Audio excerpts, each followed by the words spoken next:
नमस्कार दोस्तों। मैं एक नया टॉपिक आपके सामने लेकर प्रस्तुत हुआ हूँ। रूल ऑफ लिस्पेंडेंस, लंबित वाद इसका हिंदी में अर्थ है। लिस्पेंडेंस का नियम क्या है? लिस्पेंडेंट पेंडेंस लैटिन शब्द है जिसका अर्थ है लंबित वाद या लंबित मुकदमा। लिस्पेंडेंस का नियम भारतीय संपत्ति हस्तांतरण अधिनियम 1882 धारा 52 में निहित है, जिसके अनुसार जब किसी संपत्ति से संबंधित मुकदमा या कानूनी कार्यवाही सक्षम न्यायालय में चल रही हो, तब उस संपत्ति के स्वामित्व या अधिकार के संदर्भ में कोई नया हस्तांतरण या समझौता नहीं किया जा सकता।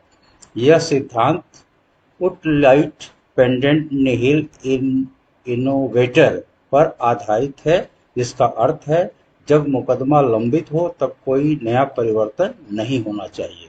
इससे यह सुनिश्चित होता है कि जब तक कोर्ट का अंतिम निर्णय न आ जाए, कोई भी नया लेन देन उस फैसले को प्रभावित न कर सके। यह अचल संपत्ति कानून का एक महत्वपूर्ण नियम है। भारत में लिस्पेंडेंस क्यों अपनाया गया? न्यायिक निष्पक्षता बनाए रखने के लिए। जब किसी संपत्ति को लेकर अदालत में वाद लंबित होता है, तो उस संपत्ति का हस्तांतरण निष्पक्ष निर्णय को प्रभावित कर सकता है। इसलिए वाद लंबित रहने तक संपत्ति का अंतरण रोकना आवश्यक है। तीसरे पक्ष के अधिकारों की रक्षा। यदि वाद लंबित संपत्ति को किसी तीसरे व्यक्ति को बेच दिया जाए, तो वह व्यक्ति अनजाने में विवादित संपत्ति खरीद सकता है। इससे नए विवाद उत्पन्न होते हैं। लिस्पेंडेंस इस स्थिति को रोकता है। सार्वजनिक नीति और समानता के सिद्धांत पर आधारित। यह सिद्धांत यह सुनिश्चित करता है कि कोई भी पक्ष वाद लंबित रहते हुए संपत्ति को इस प्रकार हस्तांतरित न करे जिससे दूसरे पक्ष को नुकसान पहुंचे। अदालत के निर्णय को प्रभावी बनाए रखने के लिए। यदि वाद लंबित संपत्ति का हस्तांतरण हो जाए और बाद में अदालत उस संपत्ति पर निर्णय दे, तो वह निर्णय व्यर्थ हो सकता है। लिस्पेंडेंस इस स्थिति को रोकता है। लिस्पेंडेंस नियम लागू होने की क्या क्या शर्तें हैं? मुकदमा किसी सक्षम न्यायालय में लंबित होना चाहिए। मुकदमा कपटपूर्ण नहीं होना चाहिए। विवाद सीधे अचल संपत्ति से संबंधित होना चाहिए। महत्व क्या है इसका? लिस्पेंडेंस नियम संपत्ति के मालिक या खरीदार दोनों को सुरक्षा देता है। यह कोर्ट में चल रहे मुकदमे के निष्पक्ष समाधान को सुनिश्चित करता है। इससे बार बार विवाद या धोखा पैदा होने की संभावना घटती है। लिस्पेंडेंस नियम न केवल कानूनी प्रक्रिया की निष्पक्षता और सुरक्षा सुनिश्चित करता है, बल्कि सामाजिक और आर्थिक स्थिरता में भी योगदान देता है।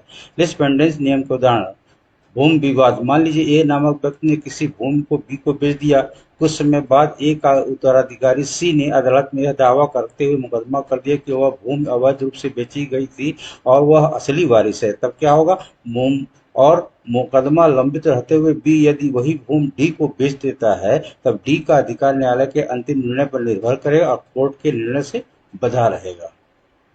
विवाह विच्छेद मामला। यदि विवाह विच्छेद के दौरान पति पत्नी के बीच संपत्ति बंटवारे का मुकदमा कोर्ट में विचाराधीन है, तो जब तक कोर्ट का अंतिम आदेश न आ जाए, उस संपत्ति को कोई तीसरे व्यक्ति को ट्रांसफर नहीं कर सकता। उत्तराधिकार विवाद। परिवार में उत्तराधिकार हेयरशिप को लेकर मुकदमा चल रहा है और मुकदमे के दौरान संपत्ति बेची जाती है, तो नए खरीदार पर भी कोर्ट के फैसले का असर होगा। सो दोस्तों,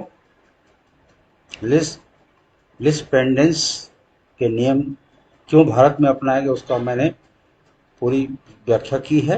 इसको आप ध्यान से पढ़ें। ये अक्सर एग्जाम में पूछा जाता है। Thanks for watching this video.